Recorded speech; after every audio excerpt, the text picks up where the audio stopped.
This story has no ending. My name is Reta, and I'm a therapy dog handler working out of the St. John Ambulance Stratford Perth branch. My dogs are Whippets, named Devo and Seamus. Devo was born in 2012 and has been a therapy dog since 2014. Seamus was born in 2013 and became certified as a therapy dog in 2016. Our regular gigs are weekly visits to 2 long-term care facilities.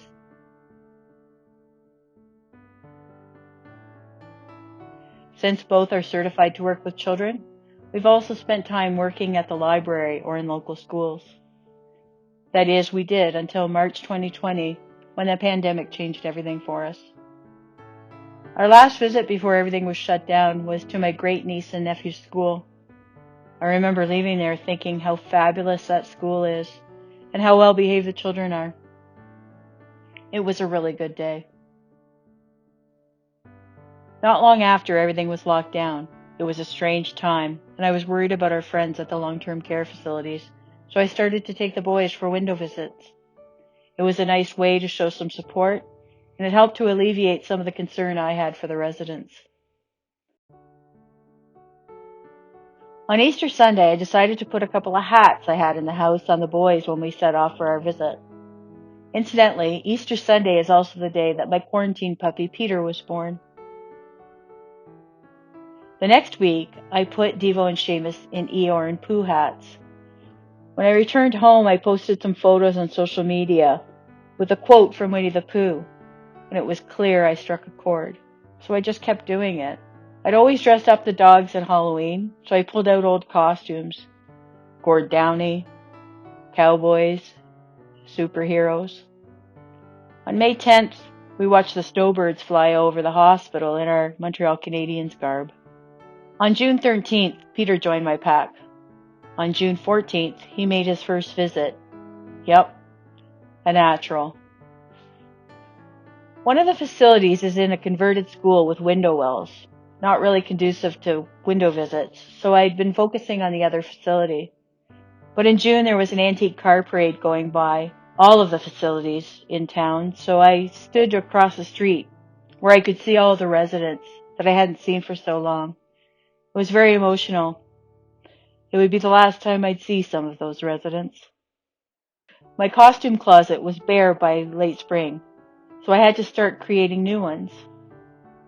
I learned that if I taped the bottom of a human headband together, the circle would fit perfectly over my boys' faces. I learned how to make a tutu.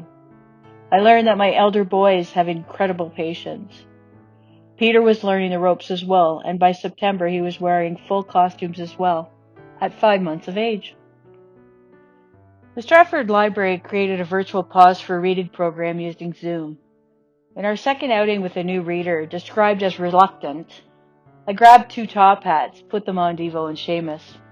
Let me tell you, when the readers signed on and saw the dogs wearing hats, it was like magic. He associated reading with fun. We all laughed and we enjoyed the stories. The next week, Devo and Seamus were bees, because that's what our reader requested, and he read us a story about dogs. The third week, he read us a story that he had written himself. It was amazing. I truly believe that he's going to look back and remember that he learned to enjoy reading from 2 Whippets on a computer screen, wearing top hats. October 4th was a bit of a turning point. That was the weekend of Thing 1 and Thing 2. The responses to these costumes at the windows and on social media was amazing. So much so that I was afraid that the next week would be lunch bag letdown for everybody. It was then that I realized that I wanted to step up my game because it felt pretty darn good to make people smile. Later in October, Devo received his Therapy Dog Excellent title from the Canadian Kennel Club.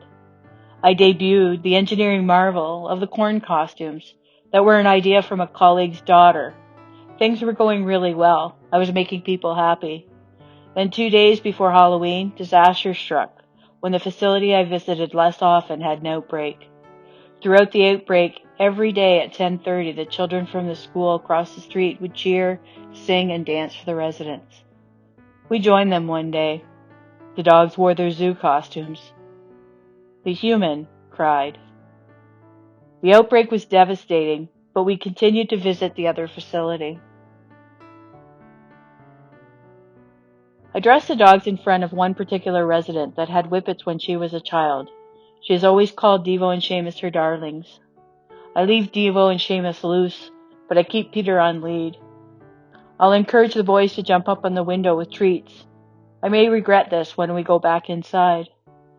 I try to get them to sit still and pose for the residents looking into the windows. Then I take photos for my friends on social media, texts, and emails. There's usually a bit of chaos going on. A lot of rolling in the grass, trying to dump the headbands. I've learned to really not let this get to me. The more crazy it is, the more amused the residents are. Halfway through, we walk from one wing to the other that faces the same parking lot, with Devo and Seamus off lead. Most of the time, the boys will head to where they need to be. Sometimes, when the weather is miserable or the costumes are invasive, either Devo or Seamus will head off to the car, roll in the grass, or even try to get into the building. And I chase them. I can only imagine what some of the visitors that see a middle-aged woman chasing dogs in costumes tell their families when they get home. Then I gather up the things that we may have dropped along the way, say a final goodbye to our special friend at window number 1, get everyone back in the car and drive the 5 minutes home.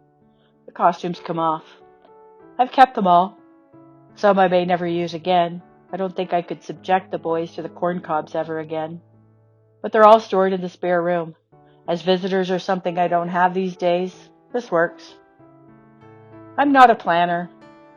When I got into this in April, I didn't really think about an exit strategy, so I don't have one, and that's why this story has no ending. I have costume ideas and in some cases the materials that will probably get me through to week number 52, which will be April 11th, 2021.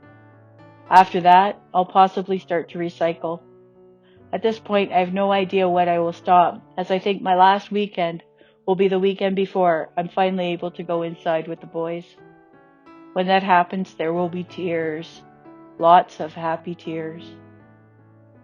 It goes without saying that my dogs have helped me through the pandemic, but I think as I look back, the costumes are helping as well. I've received lovely and thoughtful gifts from people that I touched. I really learned that helping even a little bit makes you feel a little bit better and a little bit stronger. There's a whole other side to the therapy dog program I hadn't really thought about until this year. Sure, we help others by making their day a little bit brighter. We also help ourselves by being a part of something special.